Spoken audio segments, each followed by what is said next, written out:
Nagsisimula ang lahat sa isang simpleng lalaki na nagngangalang Fatty, nakatira sa isang tahimik na probinsya kung saan mayroon siyang maliit na negosyong bakahan na nagsusuplay sa pamilihan ng mataas na kalidad ng mga gatas. Isang araw sa hindi pa malinaw na dahilan, nagtungo ito sa isang bulwagan na kinaroroonan ng sandamakmak na bilang ng mga tauhan ng isang mapanganib na sindikato. Siya ay agad na pinagtawanan dahil sa kanyang suot at tila hinahamak ang kanyang amoy na sinasabing sa bukid lamang siya nababagay. Ngunit sa isang iglap bigla na lang silang nasorpresa ng tila nagwala sa galit si Fatty at isa-isa silang sinimulang ubusin. Habang ginagawa ni Fatty ang unti-unting pagtapos sa kanilang lahat, pilit niyang inaalam kung nasaan na ang tindera na kanilang dinukot na lumalabas lang na kung sino man ito ay isa siyang mahalagang tao para sa kanya kaya gagawin niya ang lahat mailigtas lamang siya. Mababatid na dahil sa tindi ng ginagawa nila sa babaeng kanyang hinahanap ay wala siyang balak na may itira pa siyang buhay sa kanilang lahat na naririto. Pilit pa silang gumanti ng mga pag-atake pero tila ba nagkamali sila ng kanilang minaliit at pinagtawanan dahil hindi lamang siya isang ordinaryong magbubukid sa inaakala nila. Nang nakuha na sana niya ang kinakailangan niyang impormasyon, sa kanyang pagpapatuloy sa paghahanap ay bumulaga sa labas ang isang pagsabog na agad na sa kanya ay nagpabagsak at tila ba naging grabe ang tinamo niya mula rito. Mga ilang araw bago ang lahat ng mga ito, si Fatty at ang babaeng dinukot na mapag-aalaman na si Nimra na kanyang kababata ay tahimik na namumuhay sa kanilang probinsya. Si Nimra ay nagmamay-ari ng isang tindahan sa bayan at si Fatty ay masayang nagpapatakbo sa pamamahala ng maliit na bakahan. Ang kanyang kuya na si Bino na isa ring kaibigan ni Fatty ay isa sa pinagkakatiwalaang trabahador sa farm at ang lahat ay tila nasa mapayapang pamumuhay. Hanggang sa isang araw, si Bino ay biglaan na lamang tinapos ang sarili. Lahat ng tao sa baryo ay hindi inasahan ng mga naganap at wala silang kaalam-alam kung bakit ginawa ito ng isang ama na may maiiwang asawa at anak. Habang nasa pagluluksa ang buong pamilya, napansin ni Fatty si Nimra na nakatanggap ng isang tawag sa cellphone at dagling umalis na may kasamang pagmamadali. Sa paglipas ng isang araw, ang mga pulis ay ipinahayag na ang dahilan kung bakit ginawang wakasan ni Bino ang sarili ay dahil sa natatanggap nitong mga pananakot sa isang lending application na malalaman na may utang sila ng kapatid niyang si Nimra. Sa impormasyong ito batid ni Fatty na sa hindi magandang sitwasyon ngayon ang kababatang kaibigan kaya dagli niya itong hinanap. Mula sa pagkausap sa kanilang mga kakilala nagkaroon siya ng ideya kung saan niya maaaring malaman ang kinaroroonan ngayon ni Nimra. Isang grupo na kasangkot sa nasabing kumpanya na nagpapatakbo ng demonyong lending app na walang habas na nananakot at nagbabanta sa mga hindi nakakapagbayad sa kanila ng sobra-sobrang tubo. Kinumpronta niya ang manager kung saan nila dinala si Nimra, subalit pinagtawanan lang siya ng mga ito at nakakuha ng pangungutya sa kanila ni Nimra kasabay ng pagsambit na wala silang oras para sa mga tulad nilang taga-bukid. Sa kanyang mga narinig ay hindi siya nag-atubili na daanin sa puwersahan ang ginagawa niyang pagpapaamin. Mabilisan niyang inupakan isa-isa ang mga kasamang tauhan ng manager na nagbunsod rin ng kanilang mga katapusan. Ang kaninang minamaliit nila at pinagtatawanan na isang taga-bukid ay siya na ngayong naging tagahatid sa mga walang kwenta nilang buhay patungo sa impyerno. Ang mga natitira sa kanila ay pilit pang nangagsipalag pero hindi rin sila nagsiubra. Hanggang sa huli ay ayaw pa rin nilang mangagsalita sa impormasyon na kanyang hinihingi na para bang may mas malaki pang mga tao ang nasa likod ng lahat. Nang dumating sa pagkakataon na ang mayabang na manager na lamang ang natitira sa kanila ay nakuha pa nitong magbanta na nagkamali siya ng kinakalaban na grupo, subalit walang pakialam si Fatty kung gaano pa sila karami kasabay ng pagkuha sa kanyang cellphone upang dito kumuha ng mga hinahanap niyang impormasyon. Sa tulong ng kaibigan at isang computer genius na si Sharma, nakita ang nilalaman ng cellphone kung saan ang bastardong mayabang na manager ay may ginawang kademonyuhan kay Nimra. Ito ang magkukumpirma na nasa kanila nga talaga ang nawawalang kaibigan at maaaring sa ngayon ay nasa hindi ito magandang kalagayan. Malalaman rin na ang grupo ay isang malaking cyber mafia na siyang nagpapatakbo ng ilang mga lending loan app kung saan ang sino mang hindi mga nakakabayad ay ginagawa ng iba't ibang mga kababuyan at ang iba naman agad nilang inililigpit ng walang pakundangan kasunod ng pagsamsam sa kanilang ari-arian. Habang patuloy silang nagsisiyasat, ang mga lokal na kapulisan ay nalaman na ang ginawang pag-ubos sa naunang grupo ng manager. Dahil si Fatty ang huling nakita na pumasok roon ay siya agad ang pinagsuspesyahan. Mabuti na lamang napakalinis ng ginawa niya ng araw na iyon at walang naging ebidensya na siya nga ang salarin kaya hindi siya pwedeng ikulong ng mga ito. Gayunpaman, Ang mafia na nasa likod ng lahat, ay mabilis na natrace ang cellphone na kinaroroonan ng kanilang lokasyon. Agad na nagpadala ng maraming tauhang hitman para siya ay iligpit.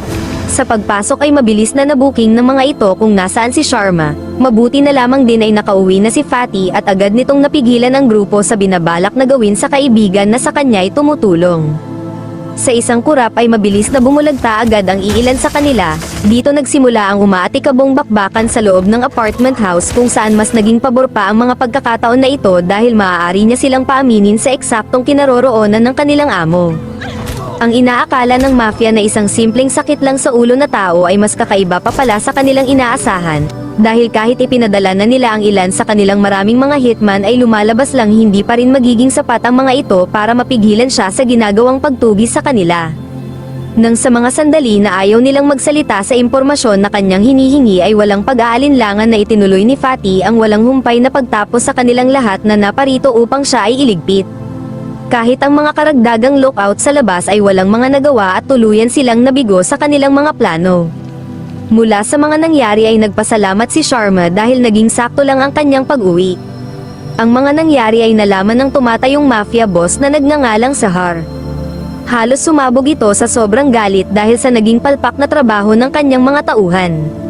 Wala silang ideya na ang hinahamak nilang nag-iisang tao lang na madaling patahimikin ay isa palang dating special ops agent na sanay na sa matitinding misyon at trabaho na nagawa. Nakaisip sila ng isang mabisang plano kung paano mapapatahimik sila Fatty. Gumawa sila ng malawakang pag-hack ng milyong mga pera sa iba't ibang bangko sa buong bansa kung saan ang pinalalabas na ito ay gawa nilang dalawa sa pamamagitan ng pagpasa sa kanila sa nasabing malaking halaga. Ipinakalat rin ng ebidensya na si Fatty ang siyang tumapos sa grupo ng negosyante na kanyang inubos noong nakaraan. Dahil rito, agad silang umalis sa lugar na kanilang pinaglalagian. Ang mga pulis ay naalerto na rin at nasa kasalukuyang pagkilos upang sila ay hulihin kaya sa lalong madaling panahon ay napagdesisyonan nilang humanap ng ibang lugar na mapupuntahan. Sa mga oras na ito ay wala silang panahon para ipaliwanag sa mga kinauukulan na hindi talaga sila ang salarin sa pagkawala ng milyong pera kaya mas minabuti nila na umiwas agad. Nang sa sandali na na-corner sila ay walang napagpilian si Fatty kung hindi lumaban at sila ay patulugin. Alam niya na maging ang mga pulis ay naloko din lamang ng nasabing ginawa ng sindikatong mafia kaya hanggang sa kanyang makakaya ay sinasadya niya na sila'y patulugin lamang. Habang nagaganap ang mga ito ay makikita na lamang na si Nimra ay nasa hindi magandang kalagayan. Ipinahayag ng walang pusong boss na hindi magtatagal ay magsasama-sama na sila ng kanyang buong pamilya sa kabilang buhay at maging si Fatty na rin. Nagkahiwalay silang dalawa ni Sharma, at dito na lang din malalaman na may isang assassin ang pinadala upang sila ay iligpit. Matapos pabagsakin lahat ni Fatty ang mga humahabol na kapulisan ay sakto naman na natunton ng assassin ang sulok na pinagkukublihan ni Sharma. Mabuti na lang nang si Sharma ay ililigpit na, umabot siya at mabilisan itong napigilan. Dagli na silang umalis at nakarating agad sa isang lokasyon na ibinigay ng isang grupo ng kaibigan ni Sharma na may mga malawak na expertise rin pagdating sa mga computer tech. Pinalabas ng sindikato ang isang AI video kung saan kuhang-kuha ang kanyang mukha habang nagsasalita na umaamin na siya ang nag-hack sa lahat ng milyong pera sa iba't ibang bangko ng mga mamamayan. Sinimulan din nilang isalang si Nimra sa isang palabas kung saan ang buong bansa ay mapapanood ang ginagawa sa kanya. Ito ay naging karagdagang asunto para kay Fatty dahil sa pekeng video na umaamin na siya rin ang may pakana nito. Wala na silang sinayang na mga oras, sa tulong ng mga kaibigan ni Sharma natunton nila ang isang maaaring kinaroroonan ng sindikato. Napadpad sila sa isang commercial building kung saan pagkasakay ng elevator ay makikita na nakahanda agad siyang iligpit ng mga bantay. Subalit sa pagbukas ay makikitang si Fatty ang huling nakatayo na lumalabas na sila ang naging talunan. Lahat ng bantay ay agad niyang inubos hanggang sa dalhin siya sa kwartong ito na masarap pang natutulog ang pulis na kausap niya noong isang araw. Lumalabas na ito ay isang kurap na kasabwat ng sindikatong mafia. Tulad ng mga nauna ay ayaw rin itong magsalita dahil ang direktang kinaroroonan ng mafia ay hindi niya alam. Gayunpaman ang laptop na pagmamayari nito ay sapat na upang matunton ang lokasyon mula sa pakikipagpalitan nito ng mensahe. Dagli nilang tinungo ang lugar, na bantay sarado ng mga armadong tauhan sa buong paligid. Rumaragasa siyang umentrada gamit ang kotse ng kurap na pulis kung saan tila ba hindi inasahan ng mga ito na matutunton nila ang lugar. Mabilisan niyang inubos kaagad ang mga pangunahing bantay sa ibaba. Bawat pagkilos ay naging kalkulado tulad ng kanilang napag-usapan ni Sharma. Bukod sa pagliligtas sa kaibigan ay kukuhanin nila ang kontrol sa buong system na ginagamit ng sindikato upang malinis ang kanilang pangalan at maibalik ang mga halagang nanakaw. Lahat ito ay maisa sa katuparan sa oras na maubos na ni Fatty ang mga bantay patungo sa pasilyo kung saan nakapwesto ang mga computer server. Mabilis na naisagawa ni Fatty ang kanilang napag-usapan na plano. Wala nang sinayang na mga sandali at tahimik na nagtungo si Sharma sa server room upang kuhanin ang kontrol. Dumating pa ang karagdagang mga tauhan ng sindikato upang subukan silang pigilan, gayunpaman ay wala talaga silang magawa sa walang humpay na pag-ubos ni Fatty sa kanilang lahat. Bakas sa mukha ng mafia boss ang pag-aalala at dito pa lang niya napagtanto na nagkamali nga talaga sila ng minaliit. Bawat kwarto ay sinuyod ni Fatty upang mahanap ang kaibigan na si Nimra. Hindi siya tumigil at ng ilan pang mga bilang ang dumating na mga kalaban ay tila balewala na lang sa kanya dahil ang mahalaga ngayon ay ang kaligtasan nito. Hindi nagtagal ay tagumpay si Sharma na mahak ang buong system. Lahat ng nangyaring pagsamsam sa milyong pera sa buong bansa ay nagumpisa na rin na maibalik sa mga may-ari. Tila ba ang lahat ay umaayon na sa kanilang pabor lalo pa at ngayon ay naubos ng lahat ni Fatty ang kanyang mga tauhan sa nasabing lugar. Pumunta siya sa main control room sa pagbabaka sakaling nandirito si Nimra, subalit ang dinatnan ay ang mafia boss kung saan nagawa na pala nitong mabihag si Sharma. Ipinahayag na sayang lang ang kanilang pagpunta dahil wala na rito ang kanilang hinahanap. Inutusan siya na ibaba ang hawak niyang armas kung ayaw niyang may mangyaring masama kay Sharma pero habang nagdadadaldal ito sa kanyang pananakot ay mabilisan siyang pinaputukan ni Fatty. Dito masisiwalat ang mas malaking grupo na siyang may utak ng lahat. Lumalabas na ang lalaking nagngangalang Lord Raza ay amo lang nito at maaaring nasa kanila si Nimra, kaya sa tulong ng mga kagamitan sa lugar ay kanilang nalaman ang kinaroroonan ng nasabing may utak ng lahat. Wala na siyang sinayang na oras at mabilis na mag-isang sinugod ang mansyon nito na puno ng mga tauhan.